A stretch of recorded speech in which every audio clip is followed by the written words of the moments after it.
খাওয়া দাওয়া করি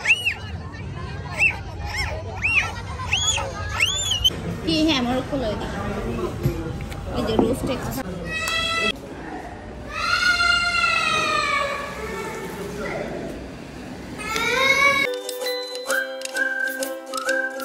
আসসালামু আলাইকুম। আজকে শুরু করে দিলাম ব্লগটা খাওয়া দাওয়া দিয়ে।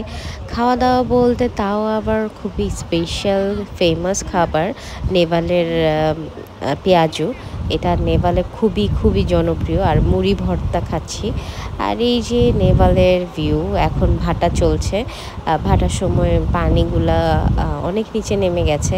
আর নেভালের সামনে কাজ চলছে, ওরকম আগের মতো সৌন্দর্য ভিউ এখন আর দেখা যায় না। মানে আমার মনে হয়েছে যে খোলা থাকলে বেশি সুন্দর লাগতো আগে।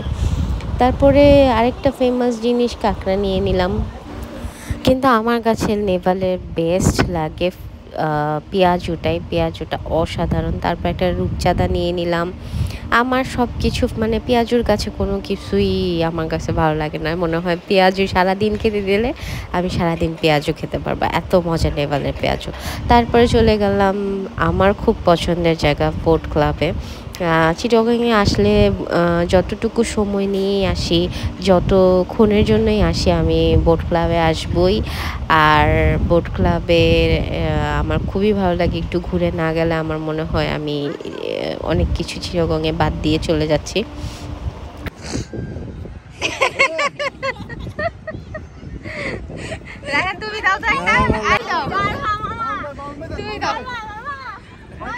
মামুন ভাইয়া তো আবার জায়েদ খানের ফলো করে ভালো।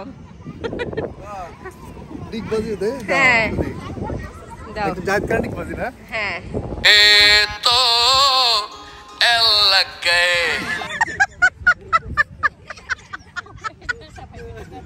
না না আমরা খাওয়া দাওয়া করি আমরা, ঠিক আছে।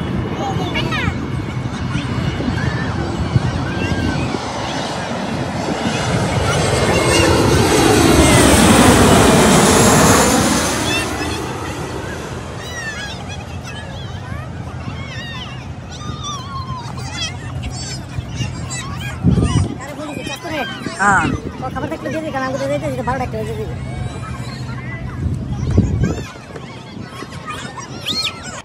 আর এই বোট ক্লাবে আসার আরেকটা রিজন হলো গিয়ে এই ব্লুবেরি স্মুদিটা। এটা আমার খুবই মজা লাগে, কিন্তু এইবার যে আমার কাছে কেন যেন এত ভালো লাগে নাই। মনে হচ্ছে যে মানে আগে যে টেস্টটা ছিল, এবার আমি একদমই ডিফারেন্ট একটা টেস্ট পেয়েছি, আমার অত ভালো লাগেনি। তারপরে আমরা ডিনার করতে চলে গেলাম বারকোডে। তখন যেতে যেতে প্রায় রাত্রে 12টা বেজেছে। তো সারাদিন হালকা পাতলা খাওয়ার উপরে ছিলাম। এখন দেখি বারকোডে এসেছে মেইনলি বিয়েবাড়ি খাবার খেতে, কিন্তু বিয়েবাড়ি খাবার সব শেষ হয়ে গিয়েছিল, কালা ভুনা শেষ হয়ে গিয়েছিল। তাই পরে শেষমেশ খিচুড়ি নিতে হলো, ঢালা খিচুড়ি। তো ঢালা খিচুড়িগুলো মোটামুটি ভালোই ছিল। আর আমরা ভাত নিয়েছিলাম আর নেহারি নিয়েছিলাম।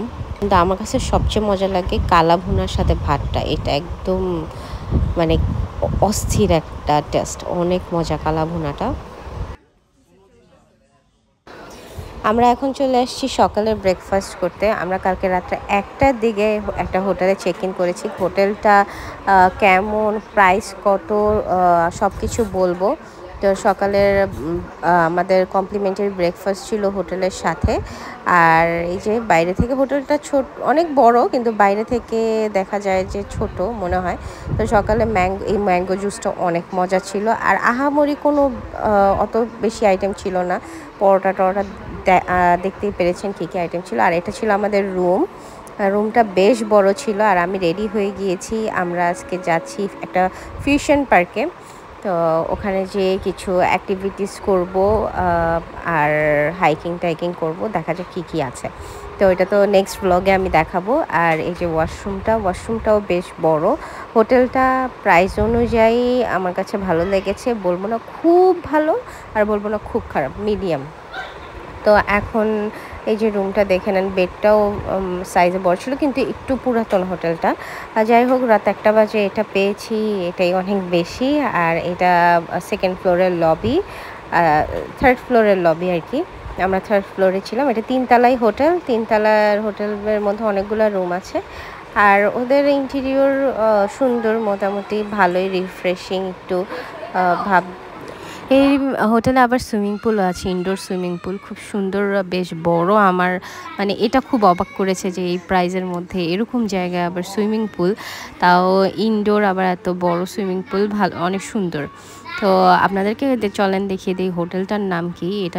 এই হোটেলটার নাম হলো অ্যারিস্টোস, আর এটার রুম রেন্ট নিয়েছে 3000 আর 3500 টাকা। তো এই 2 রেঞ্জের মধ্যে আমাদের 3টা রুম লেগেছিল, আমরা এই 2 রেঞ্জের মধ্যে নিয়েছি।